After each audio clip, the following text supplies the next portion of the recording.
poppin', y'all? Ooh. Okay. What's poppin', y'all? You already know who it is, the one and only Pretty Girl Day. And like I always say, positive in, positive out, keep moving forward and go make that money, honey. I am so glad to be here with you guys. So glad to be here with you guys. Before we get into my word of advice, I would like all of us to take a deep breath. I tell my patients at work, smell the roses, blow out the candles. For those who don't know, I'm a mental health technician, so it's always fun. I love it so much. So to get into our message today, I would love to talk about what is going on in our lives right now. So first of all, congratulations. I would love if we all paid attention to this real quick. Let's take this with us. It says strong is the new pretty. And for all my male supporters, strong is the new handsome. And strong doesn't mean not being in tune with your feelings. So let's not carry that narrative, okay? Not over here, at least in this safe space. It's a safe space here. Okay, let's get into the message because I'm excited. Yeah, get into it. So what is going on in our lives right now?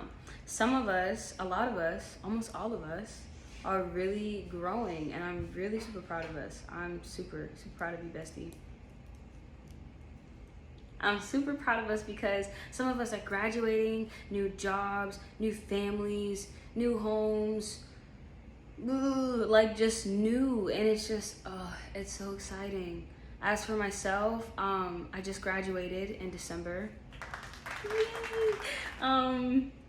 So that's great. I just lost my train of thought. I just graduated. I just got an amazing job. Been traveling and just it's been great. Is it an adjustment? Kind of, a little bit, just a little bit, but it's so amazing. And in all of that, carbuncle, knuckle.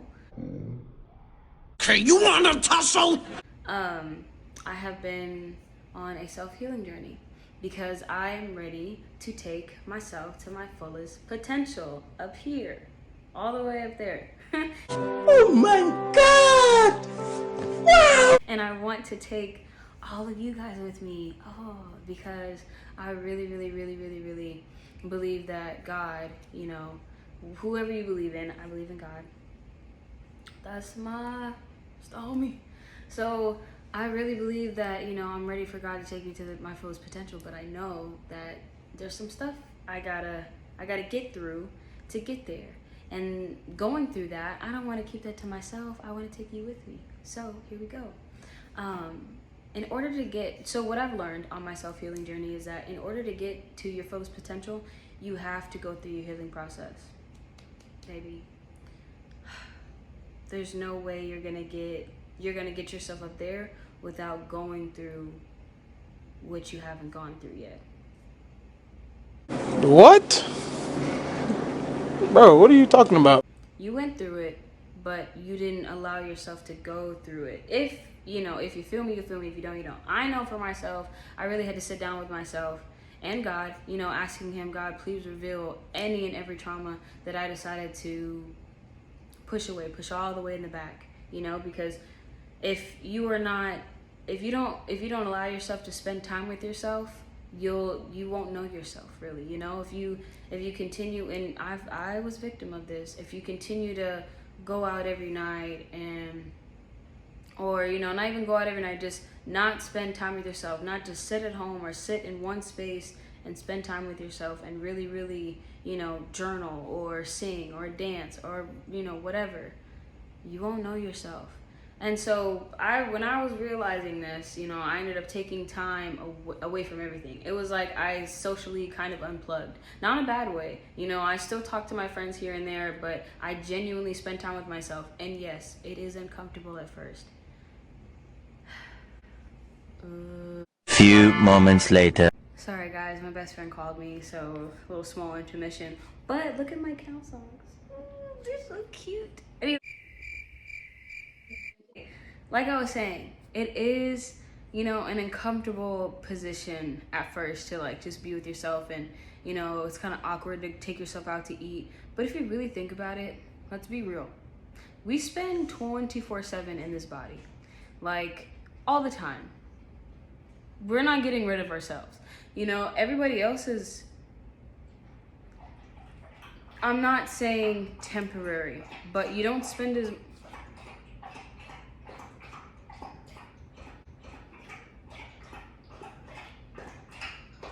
much later.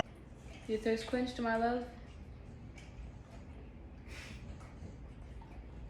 Okay. You don't spend as much time with everyone else like you do yourself. So why not get to know yourself? Why not heal, you know, those parts of yourself that need to be healed? Okay? I love you, so love yourself. Okay? It's a great feeling. Start taking yourself out to eat.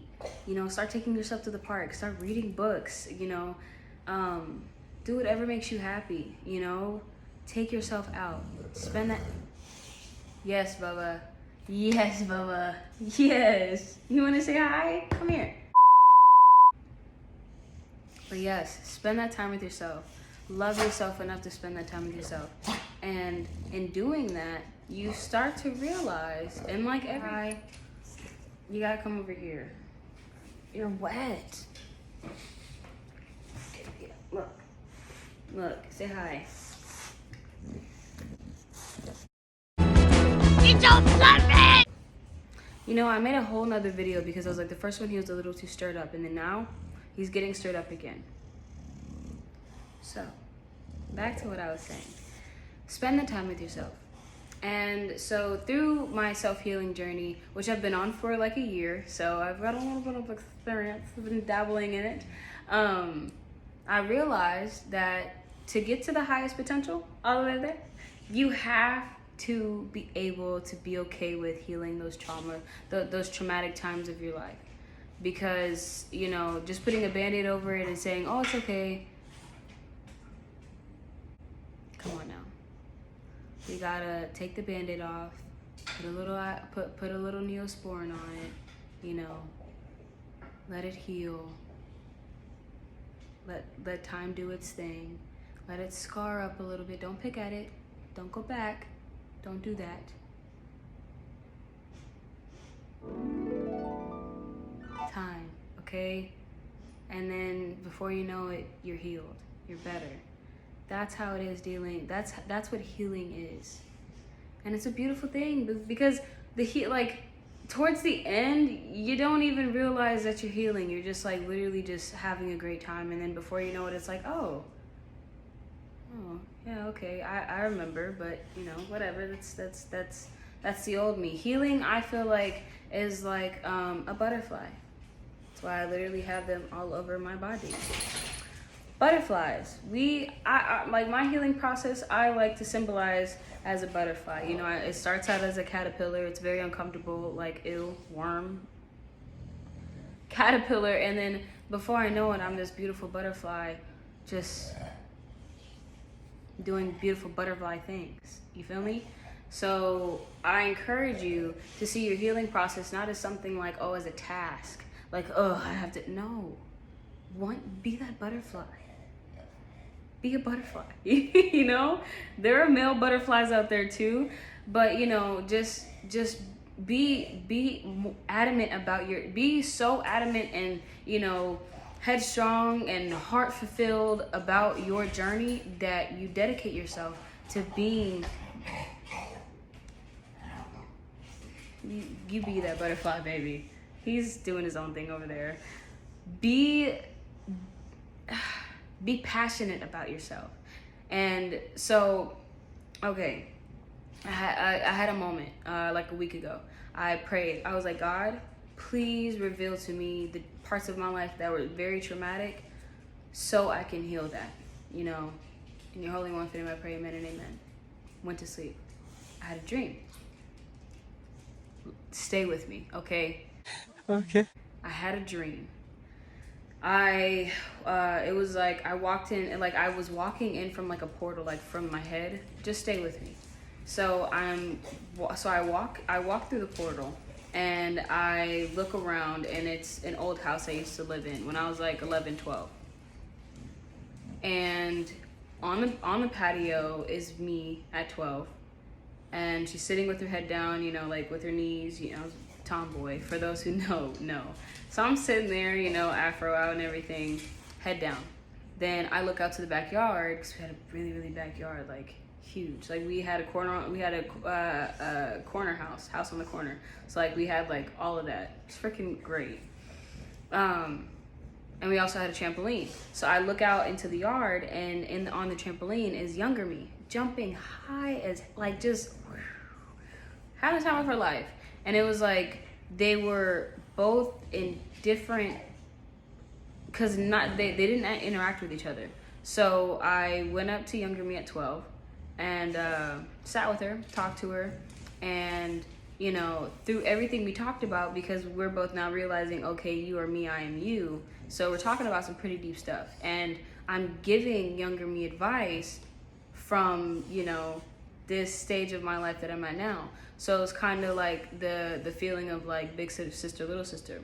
For those who don't know, I am basically a single child. So I don't have like a bigger sister, younger sister. I have 9 cousins, and I love them to smithereens. So that's like the closest thing to like a sister and brother that I have, that I talk to on a day-to-day basis. So it was very, very, very sentimental having that moment with myself, so in the dream. But it felt so real, like I can't even explain it. Like for those who know. For those who don't, I will try to explain it to my best, you know, capability. But in the dream, I'm sitting there giving my younger self advice, like, you know, hey, be nice to your mom, you know, spend time with who you can, because before you know it, they won't be here. You know, I'm giving younger me hard advice, because I'm also holding her accountable. Like, look, you know what you did, you know, you feel me? But it was in a way that I was learning. Like when I woke up, I also learned that to reach your fullest potential, your highest potential, you gotta hold yourself accountable. When you're wrong, you're wrong. And I'm telling you this because I love you, love yourself. When you're wrong, hold yourself accountable. So that next time, if there's a learning moment like that, you can go about it a different way because you've learned from it. So hold yourself accountable, and you'll thank me later, okay? So yes, so I'm talking to her, I'm giving her advice, and then long story short, we both stand up, we have a great time laughing and everything, we both feel great, and then I feel like this undescribable feeling of like joy and like fulfillment. Like it was, oh my gosh. So as we get up and I go to give her a hug, she hugs me, and I'm hugging me, this girl, like I can't even describe it, and she like, so like I was saying, I had to take a quick shower before work and everything. But like I was saying, so in the dream, as I was, you know, done talking to younger me and really, really letting her know that I'm here for you, you know, and when I said that out loud in the dream, it hit me different because it was coming from a place of serenity. Sorry if you hear my dog eating in the background. He eats like I haven't fed him in like 3 days, which is not true. So it was just a feeling of feeling complete, that realizing that part of me that I had tucked away in the back of my head, and moments in that time of my life that I decided not to face, you know, head on for a long time, when I finally did that in the dream, like, made me want to cry. Like, I felt the sensation, like the whole lump in throat and everything.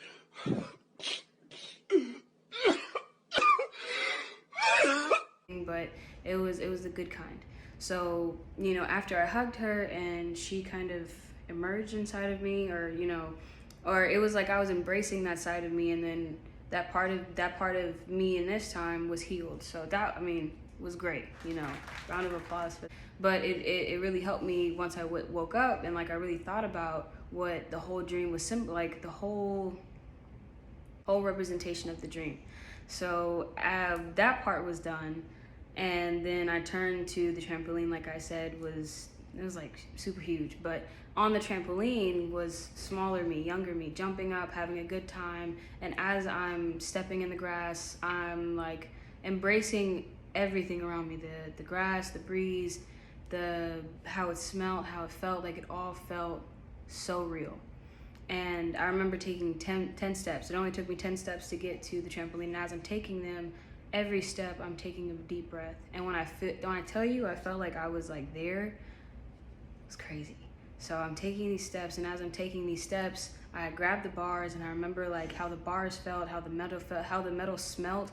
Everyone who's had a trampoline growing up as a kid, there's a certain smell to the metal when you grab it. I don't know if it's like the heat or whatever, but I don't know. But anyway, I grabbed the trampoline, and as I'm getting on the trampoline, younger me, she also like becomes a part of me. And when that happened, I realized in order to reach your full potential, you have to keep your inner child. You have to. Because, when you think about how happy you are, how innocent you are, and how playful you are, you need that to reach your highest potential. I feel like when that happened, it was like my inner child was a seed that helped the parts of my life that were traumatized, and all this other stuff, the deep-seated trauma and everything in my life. It was the seed that was able to grow around that to help me reach my highest potential. And I mean, it was a really, really cool representation of what healing means to me, and how I can kind of put it out there and help you guys see how beautiful healing really is. So in all that, what I want you to understand is that to reach your highest potential, you have to heal parts of yourself that you just don't really see or spend a lot of time with. But once you get through it, it's a beautiful thing. You realize that parts of yourself, the things that you went through and everything, the person that you needed to be there for you was yourself. So keep that in mind. Whenever you're going through something, realize that you need to be there for you first. Don't depend on someone else to be there for you. Don't wait on anyone to come there for you. Be there for yourself, and everything will fall into place. So keep your inner child. Always stay happy. When it comes to your healing process, run into it head on. Always love yourself. Stay positive. And I gotta wrap this up because I do have to take a nap before work. I love you guys so much. Like I always say, positive in, positive out. Keep moving forward and go make that money, honey. I'm out.